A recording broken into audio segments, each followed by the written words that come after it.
पंपापुर नाम का एक राज्य था जहाँ विलासराय नाम का राजा राज करता था। राजा का नाम जैसा था उसके गुण भी वैसे ही थे। वह विलासी था और उसका राज्य भी स्वच्छंद था। इस राज्य में न सिर्फ पुरुष बल्कि महिलाओं का भी चारित्रिक पतन हो गया था। वहाँ शादी के बाहर रिश्ते बनाना आम बात थी। उसी राज्य में सुधर्मा नाम का एक लकड़हारा रहता था। उसकी पत्नी का नाम सुलक्षणा था। सुधर्मा हर सुबह जंगल में लकड़ी काटने जाता था और शाम को लौटता था। दिन भर सुलक्षणा अकेली घर में रहती और बोर हो जाती। सुलक्षणा बहुत सुंदर थी और अक्सर आईने में अपना रूप निहार कर खुश होती थी। शाम को जब सुधर्मा थका हारा घर आता, खाना खाकर जल्दी सो जाता था। सुलक्षणा घर का सारा काम निपटाकर और संवर कर बिस्तर पर आती, लेकिन तब तक सुधर्मा सो चुका होता। बेचारी सुलक्षणा दुखी रह जाती और उसका अकेलापन उसे तकलीफ देता था। सुलक्षणा घर का सारा सामान खुद ही लाती थी। एक दिन सेठ कहीं बाहर गया हुआ था तो उसकी दुकान पर उसका जवान बेटा चिंतामणि बैठा था। चिंतामणि सुंदर और ताकतवर था। सुलक्षणा उसकी जवानी पर मोहित हो गई।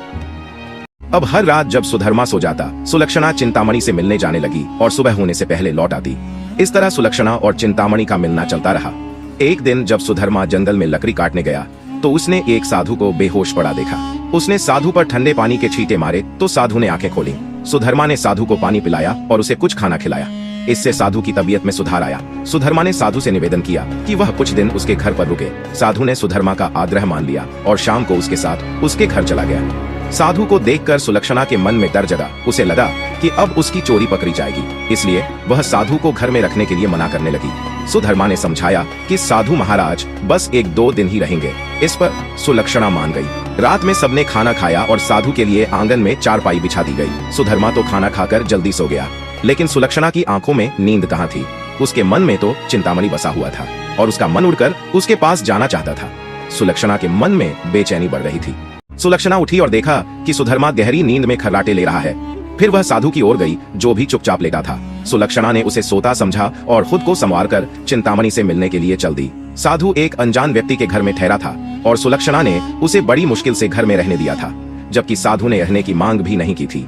सुलक्षणा को बाहर देखकर साधु के मन में शक हुआ और उसने सोचा दाल में जरूर कुछ काला है।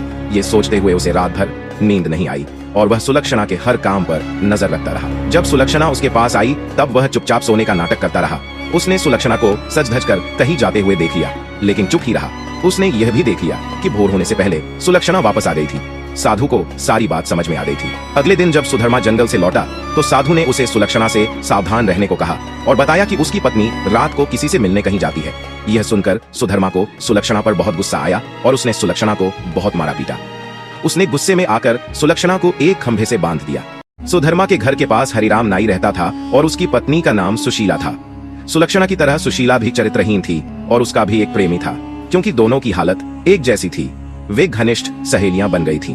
दोनों सहेलियां एक दूसरे के प्रेमियों के संदेश लाने ले जाने का काम भी करती थी, इसलिए वे एक दूसरे के प्रेमियों को अच्छे से जानती थी। उस रात जब काफी देर तक सुलक्षणा नहीं आई तो चिंतामणि को चिंता होने लगी। वह भागा सुशीला के पास गया और सुलक्षणा को बुलवाने के लिए उससे कहने लगा। सुशीला जब सुलक्षणा के घर पहुंची तो उसने सुलक्षणा को खंभे से बंधा हुआ पाया। तब सुलक्षणा ने उसे सारी कहानी बता दी।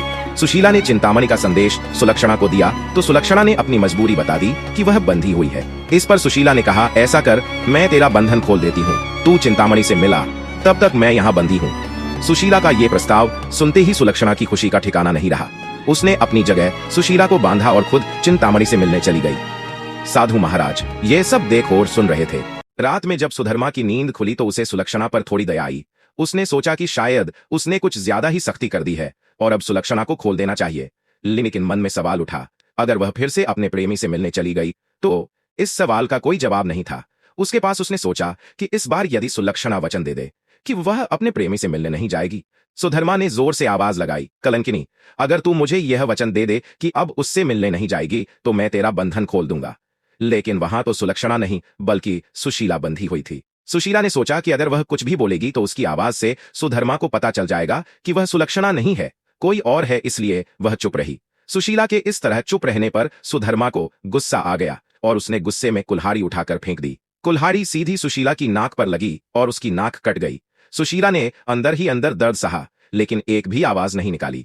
कुल्हाड़ी मारने के बाद सुधर्मा का गुस्सा थोड़ा ठंडा हुआ और वह फिर सो गया।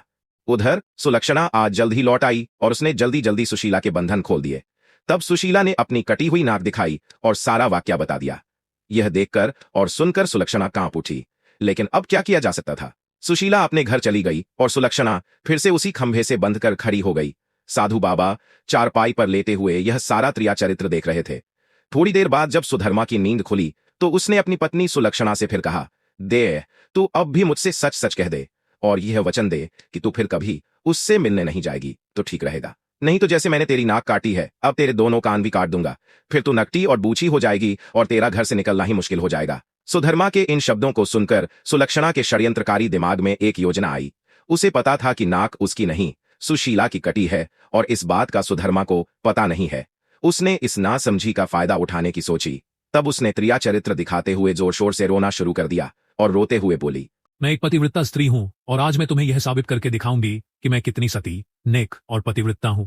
ऐसा कहकर उसने आसमान की ओर देखा और भगवान से बोली, है प्रभु, हे माता गौरी, है समस्त देवी देवताओं, आप सभी मेरी बात सुनो और मेरे साथ न्याय करो। यदि मैं तन मन और वचन से पतिव्रता और सती हूं तो मेरे पति ने मुझ पर बदचलन होने का आरोप लगाकर जो मेरी नाक काटी है वह नाक फिर से जुड़ जाए और पूरे जग को यह पता चले कि पतिव्रता स्त्री क्या होती है। फिर वह ओम नमो भगवते वासुदेवाय नमः का जाप करने लगी। सुधर्मा यह सब देख और सुन रहा था। अभी 3-4 बार ही मंत्र का जाप हुआ था कि सुलक्षणा चीख पड़ी, मेरी नाक जुड़ गई, मेरी नाक पहले जैसी हो गई। हे भगवान, तेरा लाख लाख शुक्र है जो तूने एक पतिव्रता स्त्री की लाज रख ली और मुझ पर जो झूठा आरोप मेरे पति ने लगाया था उसे खारिज कर दिया। मैं आपका यह उपकार जिंदगी भर नहीं भूलूंगी। तब तक सुबह हो गई थी। सुधर्मा को उसकी बातों पर विश्वास नहीं हुआ, इसलिए वह उसके पास गया और उसकी नाक को छूकर देखा। वह पहले जैसी ही थी। वह सुलक्षणा को आश्चर्य से देखता ही रह गया। उधर सुशीला ने अपने चेहरे पर एक कपड़ा इस तरह बांध लिया कि उसकी कटी हुई नाक दिखाई न दे। सुबह होने पर नाई हरिराम अपनी दुकान जाने लगा तो उसने अपनी पेटी संभाली, लेकिन उसमें से एक बड़ा वाला उस्तरा गायब था।